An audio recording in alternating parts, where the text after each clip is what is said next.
Good morning, Thrivers. I just wanted to pop in here unannounced.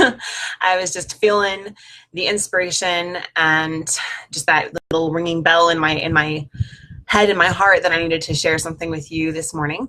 And so I don't expect a lot of people to join since I didn't announce this live stream, but I did want to talk about Is Forever Love Dead?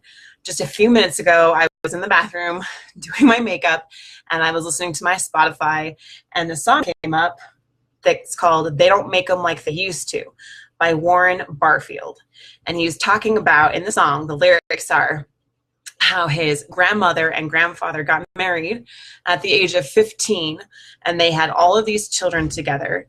And then when his grandpa died, she loved him and no one else. She never remarried or gave her love to anyone else. And he says, they don't make them like they used to. That kind of love doesn't really exist anymore. You don't hear stories like that, is what the lyrics were. And sorry for my man voice this morning. I had a cold, so I've got a man voice. Ben was teasing me about it last night. But I was thinking about that, and then he was talking about his parents' love and how they went through these hard times together. And they didn't have a lot, but they always had love, and they always gave their children love. And how he just doesn't hear stories like that anymore, and how he wants that kind of love. And so I was thinking about that and thinking about the members of this group. And as I was saying, my morning prayers this morning for inspiration on how to best serve you all. And I really feel like this is an important message that we need to know, that forever love is alive. It is real. And I can testify of that. I'm grateful that Ben and I share a love that we believe is for forever. Not just this life, but even extends beyond into eternity. We believe that family is forever. And we were asked it was about a month or so ago before Ellie was born, that we had this couple. Hey, Jason, how's it going? This lady came up to us, why? And she said, what is it about you two? You are the strangest, most wonderful, happy couple I've ever met. And we just laughed because this total stranger just came up to us and she's like, I've been watching you. And we were just sitting there talking at the Y, watching our children play in the pool. And she's like, you're loving on each other. You're laughing at each other. And we were actually talking about something pretty serious. Our conversation was actually about a really important matter with our oldest son. And it was actually a really serious conversation. So I felt like it was a heavy conversation that we were having while we were watching our children play. But she noticed that we were laughing and we were smiling with each other. And she didn't know that we were talking about such a serious thing. And so that made me realize, even though this is kind of a serious thing we're talking about, we're doing it with so much love and just so happy to be around each other. I didn't even notice that his arm was around me and I was playing footsie with him in the water. All these things that we just do subconsciously because we have such that deep connection with each other, my husband and I. But it hasn't always been easy. And she asked us, what's your secret? How do you do it? And I told her, it's not always easy, but the number one thing that helps us is we have an eternal perspective.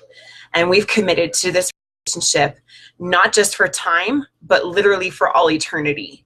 And that perspective gives us the ability to choose in a different way if we view this as a temporary thing, or just as you love me now and so I'll love you. But if you don't love me, then this must not work out, right? We believe that love is more than that. It's deeper than that. And that kind of perspective gives us the strength to make it through those hard times, because we've been through some really hard times. And honestly, we're going through some challenges right now with the new job and the new baby. And I've had some postpartum depression. And on top of that, now we have to find a new place within just a couple days here. And it's very, very stressful. And we have challenges with our children. Oldest son in school, I mentioned a little bit about that. So it's life is real. And there's constantly challenges and there's pressures. And there's these, things that we don't expect to happen. And we've got scars from it, right? We carry the scars of what we've been through. But it's that deep eternal love and that understanding that we have promised to be together forever that helps carry us through those hard times.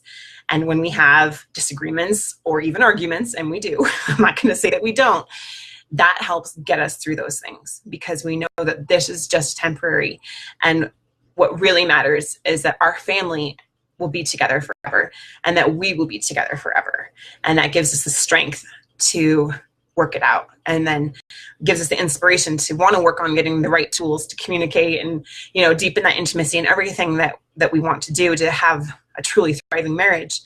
But I just wanted to give the perspective that that kind of love that Warren was talking about here, Warren Barfield, is not dead. It's a choice, and it's one that you can make every single day. And as you do that, you will find that kind of love will come into your life. And it won't happen overnight, and it may not be easy, but it is absolutely worth it. So there's hope for you, and there's hope for your marriage and your family. And the choices that you make now will ripple throughout generations of time. They will affect your children, your grandchildren, their children, and on and on and on. And I believe that family is the fundamental unit of society. And as we change one family, we truly help to brighten the entire world because of that ripple effect that happens. So just want to leave that thought with you, that love is alive and forever love is real, and it is possible, and you can choose it. You can choose to have it.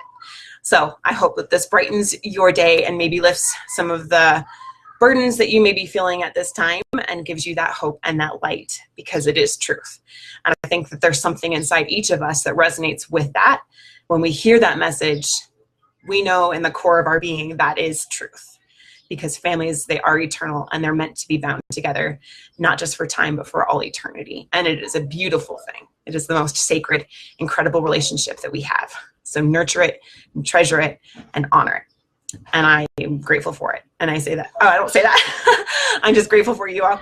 And we'll talk to you soon. Thanks.